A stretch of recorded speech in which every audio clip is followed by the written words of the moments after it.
we are continuing on our conversation with LaNorris Sellers and somebody that knows him pretty well. As you mentioned in the last break there, Ramon Robinson, who worked with him back in high school when he was out there in Florence. Ramon, first of all, appreciate your time this morning. Yesterday, Shane Beamer said LaNorris's response to being named the starting quarterback was simply okay, and then he went about his business. That probably doesn't come as a surprise to you. He seems like a pretty low-key guy, right? Yeah, he seems to be low-key. He's all about business, and he's been about business ever since, like I said, we started the process of developing into a high-profile quarterback that was wanted by quite a few colleges. And he's been handling his business and staying the course ever since then. Ramon, what's up, man? It's Wes. Great to hear from you, as always. Appreciate you taking the time. I know you've worked with, probably countless quarterbacks over the years, but just from being around LaNorris and seeing him on a day-to-day basis and seeing him kind of on that grind as he has developed, what can you tell the Gamecock fans about kind of what they can expect from him from just a play style standpoint and an ability standpoint if, they obviously haven't seen him as much as you have over the years? From what I've seen, like I said, I've been with him for quite some time now, and the things I've saw from him is growth. And that's what you want to see at the quarterback position is growth and development, and I speak on that a lot. And if you're not growing and developing at the position, then you're wasting your time. And the thing I saw with him is he's grown not just physically but mentally as well in how he attacks the game, how he prepares and preps for the game. And that's all I've seen over the years as continuous growth, just from being with Coach Marlowe, pouring him to him as his head coach, and we just working together in regards to the things that I worked on to go, that would, pair up well within their offense. And those are the things that I've saw that he's continued to build on as he's taken the next step, with the Gamecocks. And all I've seen is continuous development. And people want to know what they're going to get from him. Who knows? Only person knows is the man upstairs and LaNorris Sellers. If LaNorris goes out there and play his game, which that's what I expected. Anybody that know him that's in his circle, as long as LaNorris is doing him and he's not handicapping his game or nobody's handicapping his game, LaNorris Sellers is going to deliver a full package game. I mean, he's a guy that can throw first, he can throw second, and also when I say throw and run third, that's the third option. He's that guy that can put his foot in the ground and make a play if needed be. But at the same time, he's a guy that everybody, looks up to, follows his path, and, they've been on the ground with him the whole summer, just receivers, just picking up and saying, hey, we're going to Greenville, South Carolina to train this weekend with the guys, or we're going to Florence, or we're going over to the local high school over here, and we're going to train with Coach Ramon. Those guys have been following him and been, on the same page, just being able to create that vibe and that relationship, that a quarterback and a wide receiver and players want.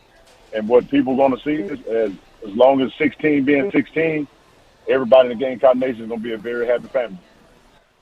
Hey, Ramon, I was able to watch the Carolina spring game from the sideline, so I had a great view just of kind of the speed of the game and how quickly he processes things. And, man, I was sort of amazed, like taken back at his ability to kind of make that initial decision when maybe I have to extend a play a little bit. Maybe it's not, perfect pass pro, but I'm going to step up in this pocket, not necessarily look to run at first. I think that's something you were kind of alluding to there. But right. What have you just seen from him over the years, man? Just that ability to almost just kind of naturally have that clock in his head, but make those quick decisions and keep his eyes down the field while he's maneuvering in the pocket in order to, try to make a throw. But then obviously, like you said, if he has to, he'll stick his foot in the ground and go.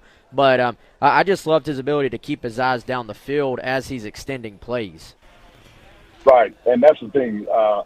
Things that I do in my training, whether it's a footwork drill, whether it's doing ladders or cones and things like that, I emphasize that all the way back to the guys I've had way before him in college. Always keep your eyes downfield.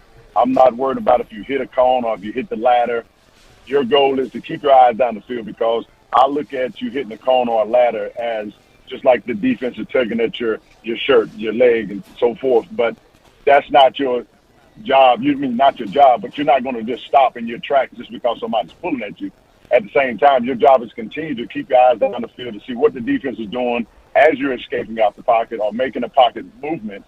And those are things that I stress to any quarterback from a first grader all the way up to the pros is always try to maintain and keep your eyes down. And those are the things that you're going to not just see with LaNorris, you will see with any young quarterback if they stand the course and trust in the process when it comes to developing and being comfortable to stay in that pocket and knowing when to elude and when to make the right move to continue to stay in the pocket or if it's time to go. And LaNorris, to tell you, I stress when we first came and said, hey, look, our first job is to take command of the offense, sit in that pocket, go through our reads. In order to go through our reads, we have to know what we're doing and within our offense. We got to know what read one is and read two. And if it's the third option, that's either going to be a throwaway, you tucking the ball and running, or checking down to the running back. And that's the growth that I saw with him early on in his freshman to sophomore year when he was at Florence. I saw him start to transition out of it because what he did, he started to trust himself within the offense and knowing where everybody's at. Like right before he got hurt his junior year. Right before he got hurt his junior year, everybody thinking that, this was one of those senior things, senior year. He's just, jumping off the charts. No, this was a process, and we're talking about development. That's what you want. He got better from a freshman to a sophomore to a junior to a senior in Marlowe's offense, and Marlowe's been a very great key factor in regards to his development as well, just because of the fact that we've always worked together, and that's what you want. And if you want the best out your quarterback, everybody got to be on the same page in regards to the success of the kid. And it's not about you, it's about the kid that's at hand right now. And that's what I've seen with him is just that his pocket presence has grown as he got more comfortable within the offense, just like at the University of South Carolina now. As he's getting more comfortable, like he said, he knows the offense better now. He knows where everybody's at. Now that gives him the opportunity to sit in that pocket and lead the offense down the field. And talking to Ramon Robinson, who was LaNorris Sellers' quarterback trainer when he was in high school at South Florence, and we have high expectations for him, obviously. Anytime you're a new starting quarterback, especially in the SEC, you're going to make mistakes. There's going to be interceptions. There's going to be broken plays. Those kind of things are just part of playing quarterback, especially at this level. How does LaNorris Sellers respond to adversity, and how can he compartmentalize and not let things affect him as the season rolls along? I think he just got to handle his job and not get caught up into the hype of, there's a lot of hype right now that's going on, and he's done a very good job of not paying attention to what's going on social media. He's just been handling his business, and we all know if you get caught up into what people are saying, you're going to derail what you're trying to do. That's going to always derail what you're trying to do, because if you're sitting here looking and listening to the opinions of others and getting caught up in it, whether there's the good moments and the bad moments. There's a 24-hour, some people say 24 hours and a 4-hour rule. The success of what happened the last game, that's over in those hours, in that time frame. But I just think that if he continues to do what he do and continue to be the guy that he's, become as a young man and everything that's been instilled in him from his family, that he continue to do him, there's going to be great things. And I don't think there'll be a lot of distractions, regardless of if he's playing in the SEC or wherever. It's just a matter of him continuing to be him. And I always say that as long as LaNorris continues to be LaNorris Sellers, there's great things ahead.